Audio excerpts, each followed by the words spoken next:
their first time, he, came out as gay. So, like, just be prepared. Or just, like, have sex before you marry someone to lower the divorce rate. So, my name is Yasmin, and as you probably have already figured out, I'm not originally from America. That means that I had to get on airplanes to get here, which has become super scary ever since I started believing that Earth is flat. Because what if the pilot falls asleep and we fall off the Earth? I would be so mad if I died. And today I'm going to tell you a little story about one of my many cringe stories at airports. So I was 18 years old, had just graduated high school, and for the first time I was going to fly alone all the way to Iran, which is scary. Shout out to my Iranian people here. So I had the discounted ticket because my dad had worked in airport for the longest time ever. Don't ask me why they hired a civil engineer or my dad, but they did. So there I was, considered staff. So I'm at Dallas Airport. Who in here has been to Dallas Airport? So to be honest, that's one of the reasons we came to America. That's what fooled us. You're like, whoa, super fancy airport. It's so big. Everyone's like nice. And then bam, we were introduced to like DMV lines and honor code and filing taxes.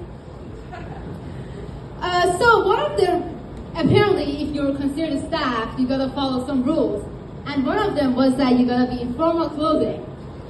Unfortunately, I was just in regular clothing, my t-shirt, my jeans, open-toed sandals. So I had to change. So I was carrying 2 big suitcases. I did not have any formal leg wear, so I ended up wearing a dress, which, I was showing my shoulders, which apparently is wrong.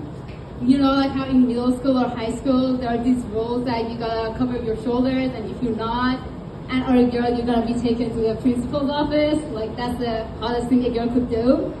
Anyways, I was wearing a very informal jacket on top of my dress, so I'm already looking pretty homeless, and I haven't even gotten to the feet yet, and that's like many people's favorite part. So, I was also not carrying any, closed-toed shoes. Don't ask me why. My flight was in 1 hour, and the check-in line was closing in 15 minutes, and I had to go. So my dad had this suggestion that I just wear his shoes. So my dad is men's size 10, and I'm women's size 7, so you figure.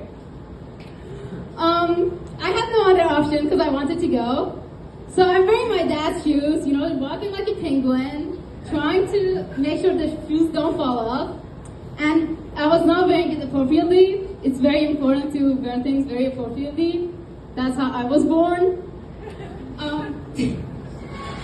So I go back in the line and I tell the check-in lady that, hey, I'm ready to go, I'm in formal clothing. She took a look at me, and I swear to God, she gave me the most awkward look ever. She had a pen in her hand, pointed to my head, and brings it down, and she asked me, this is your formal? And at that point, I was so desperate to go in, but she wasn't consenting to it. So for the guys in the room, I feel you. So I tell her that technically I'm not violating any rules. I don't see any rules saying that you can't let a penguin-looking, homeless-looking girl in. And she had to agree, even though she didn't want to. Sounds familiar. So she let me in. Now there was this one girl who was studying my major at George Mason University, just like half the audience here. Shout out to Kimmy.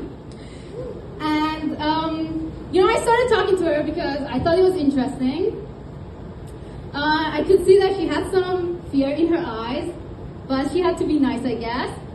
So I follow requested her on Instagram, and she never approved it, just like me and all my crushes.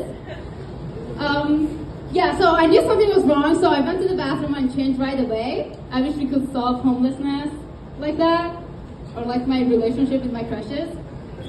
Now we go back to my dad. So my dad is not at the airport, bare feet. which is, like weird. And now he's walking back to the car. He gets to the car and, parents, at least my parents, they don't like to pay for parking. So he just parked right outside the entrance door, and you're only supposed to be there for 5 minutes. With all this craziness, it had been at least 20 minutes. So a police officer comes to him, and don't worry, this is not about race. He just asked him to move his car. My dad raises his shoulders and hands, showing that he doesn't have the keys. See, he had given my mom the keys, who was still at the airport. Because, giving women power is a really huge thing in the Middle East. So the police officer was like, this is sus. I'm gonna take a look inside the car. He sees that my dad is not wearing any shoes and is just laughing very, very hard. And to me, that just sounds like someone who's on drugs. But apparently my dad was able to convince the police officer that he's not, which I'm not super surprised about, considering that he convinced my mom to marry him. So I got to fly, and basically the police officer just lost all hopes on my dad and just left him alone. Just like my dad gave all hopes on me years ago. But everything turned out fine. Thank you, guys.